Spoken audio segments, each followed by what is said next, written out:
কাশ্মীরের নিয়ন্ত্রণ রেখা ও আন্তর্জাতিক সীমান্তে ভারত পাকিস্তানের মধ্যে যুদ্ধবিরতি চুক্তি নিয়ে উত্তেজনা এবং প্রশ্ন উঠছে। 4 দিনের তুমুল সংঘর্ষের পর গত 11 মে দুই দেশ যুদ্ধবিরতিতে সম্মত হয়। কিন্তু এই শান্তি কি সত্যি মাটিতে কার্যকর নাকি শুধুই কাগজে কলমে? সাম্প্রতিক খবরে জানা গেছে চুক্তির কয়েক ঘন্টার মধ্যেই সীমান্তে আবার গোলাগুলির শব্দ শোনা গেছে। এই ঘটনা দুই দেশের মধ্যে পুরনো অবিশ্বাসকে আরও গভীর করছে।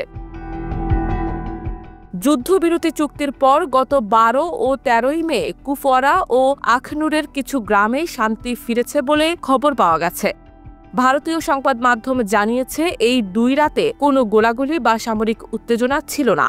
তবে এই শান্তি কতটা টেকসই তা নিয়ে স্থানীয় বাসিন্দাদের মনে সন্দেহ রয়েছে।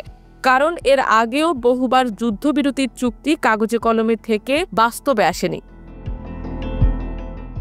ভারত ও পাকিস্তান একে অপরের বিরুদ্ধে ড্রোন ও ক্ষেপণাস্ত্র হামলার অভিযোগ তুলেছে। বিবিসির একটি প্রতিবেদনে বলা হয়, গত 7 মে দুই দেশই পরস্পরকে সামরিক উত্তেজনা বাড়ানোর জন্য দায়ী করেছে।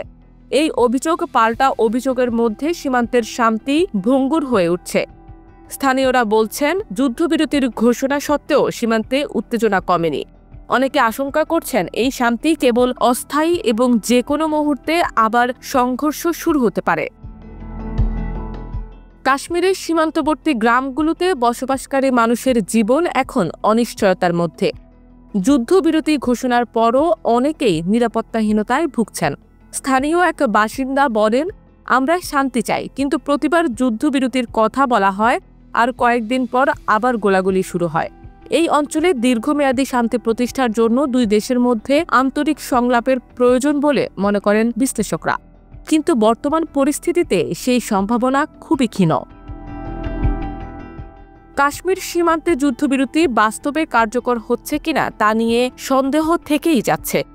সাম্প্রতিক শান্তির খবরে স্বস্তি এলেও অতীতের অভিজ্ঞতা বলছে এই শান্তি স্থায়ী হওয়ার সম্ভাবনা কম।